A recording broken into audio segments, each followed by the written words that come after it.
Muy bien. Excelente estudio, doy Muy bien. gracias a Dios. Y para entender la Biblia, para sacarle sentido, he entendido esto, que hay que conocer a Jesús. Si no No se oye, conocemos, mijo. si no entendemos a Jesús, porque Él es la verdad. Dice que cuando lo conozcamos a Él, vamos a ser libres ahora de todas esas cortedades que tenemos. Entonces, la envergadura es grande, pero Jesús es aún mayor. Y cuando usamos la escritura de manera que dejamos todas nuestras premisas a un lado, como leías de Palabras de Vida del gran maestro José, podemos ver con claridad a Jesús. El enfoque ahora de las escrituras es Jesús. El enfoque del pasado fue Jesús. El enfoque del presente es Jesús y el enfoque del futuro es Jesús. Entonces entiendo que para conocer y entender la Biblia hay que conocer a Jesús, vivir experiencias con Él. Claro, todo basado en la escritura, en su escritura. Agus, no se oye nada.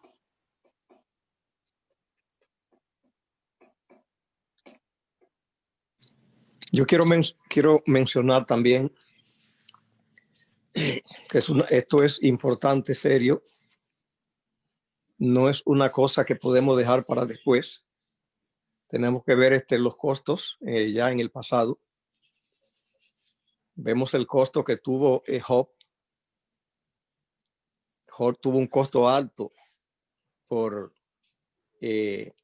abordar a Dios con los cuadros que él tenía, sus amigos también. Pero el costo de Job no fue el más alto. Judas tuvo un costo más alto. Todo el problema, y Pedro se vio muy al borde de un gran problema por tratar a Dios, al Dios correcto, porque ellos estaban, Judas y Pedro, tratando con el Mesías correcto. Sin embargo, los conceptos incorrectos fue un alto costo, sobre todo para Judas. Y Pedro tuvo un costo también alto.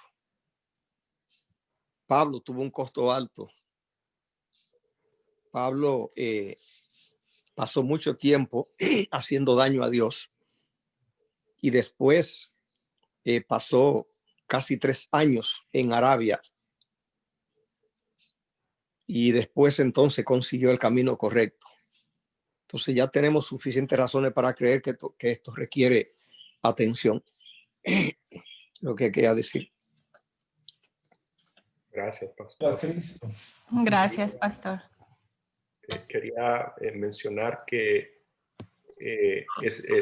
recordarles el elemento de que no estamos la mayor parte del tiempo conscientes de esto.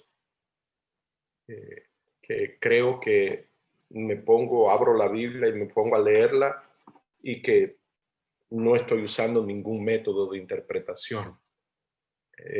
Lo está haciendo, lo estamos haciendo.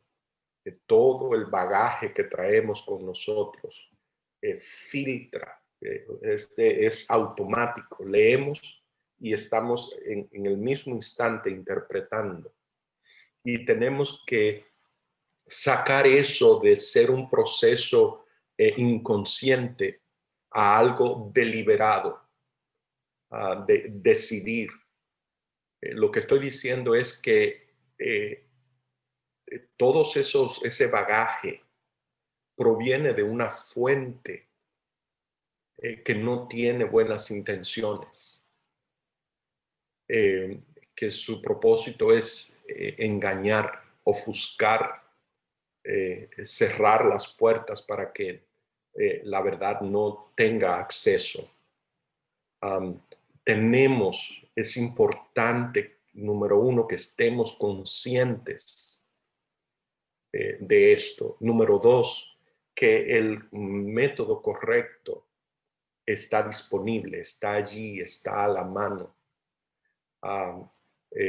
pero que tenemos que disciplinarnos, tenemos que hacerlo, tenemos que ser deliberados al respecto. Amén.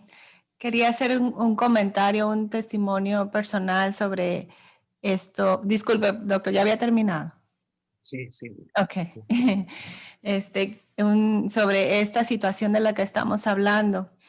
Estaba leyendo el capítulo 1 de El deseado de todas las gentes y leí estas declaraciones a fin de que pudiésemos contemplarla. Está hablando de la gloria de Dios. A fin de que pudiésemos contemplarla y no ser destruidos. La manifestación de su gloria fue velada. El Dios que es todo misericordia velaba su gloria en una figura muy humilde. Está hablando de la zarza, me salté unos pedacitos por cuestión de tiempo, pero quiero que vean el cuadro que yo estoy entendiendo, leyendo, es que la manifestación de su gloria fue velada para no ser destruidos, contemplarla y ser destruidos. Y que cuando Moisés la vio, a fin de que Moisés pudiese mirarla y sobrevivir, fue velada en ese arbusto, en una manifestación de un árbol que él pudiera ver, de un arbusto. Entonces, me quedé pensando en lo que estaba leyendo y me vino a la mente un comentario que hizo nuestro querido pastor Ureña, donde dice él dijo, Dios nunca ha tenido problema con que lo vean. Entonces me quedé pensando y dije, wow, aquí está muy claro que para que no fuésemos destruidos, Él se veló a sí mismo. Entonces me puse en oración y en mi oración yo le decía al Señor, ayúdame a entender porque como tantos ejemplos que tú pusiste, José, solamente parecen contradicciones, un statement, una declaración, gracias, que parece lo opuesto una de la otra. Entonces me vino a la mente en mi oración, el ingrediente no está en mí. Y otra cosa que me vino a la mente fue tantas veces que un ángel o Dios mismo se le aparecía en visión o en sueños a los profetas y ellos caían pensando y clamando, ¿verdad? Pensando que iban a morir porque habían visto a Dios y venía el ángel y tenía que decirles, no temas, no morirás. Venía Dios y tenía que decirle, no temas, no morirás. Y entonces me di cuenta que mi mente estaba pensando como la enemistad que hay en mí contra Dios por el pecado, que Dios quería destruirme, ¿verdad? Es una premisa, vaya, que yo ya tenía en mi enemistad contra Dios como un ser pecador, y que el ingrediente no estaba en Dios, que el ingrediente estaba en mí misma, que al ver la gloria de Dios y yo tendría miedo, yo pensaría mal de él. Yo en mi condición, no es que el ingrediente esté en el Señor. Yo estaba pensando, hay algo en Dios, como aquí esta declaración la estaba interpretando de esta manera. Al ver la gloria de Dios, hay un ingrediente en la gloria que destruye. Entonces, me di cuenta que el ingrediente estaba en mí y me vino esta historiecita que ya había escuchado también de este señor que en un día de invierno vienen unos pajaritos y él en una tormenta y él los ve que se están muriendo y se están congelando y él abre su galpón y sale y quiere meterlos al galpón para calentarlos y les quiere dar de comer y los pajaritos tienen miedo de él y tratan de huir y él tratando de salvarlos y de alimentarlos y los pajaritos no entienden y este señor pensaba si pudiera hacerme un pajarito para que ellos no tuviesen miedo y me siguieran. Entonces podríamos ver en este ejemplo tan sencillo el Señor lo que hizo o lo que me parece que hizo, no recuerdo muy bien la historia y si no lo hizo no importa, sirve como ilustración. Él se tuvo que ir y dejar el galpón abierto, a ver si los pajaritos entraban por fortuna, ¿verdad? Pero la presencia de él hacía que se destruyeran, no porque había un ingrediente en él que destruyera a los pajaritos, al contrario, sino porque el ingrediente del miedo estaba en los pajaritos. Entonces, el Señor me mostró como una declaración tan con fin de alentarnos a ir a Él sin miedo. Podemos interpretarla totalmente de una forma opuesta. Y como Él, sabiendo esto, veló su gloria para no producir en nosotros, no despertar nuestros temores con su presencia.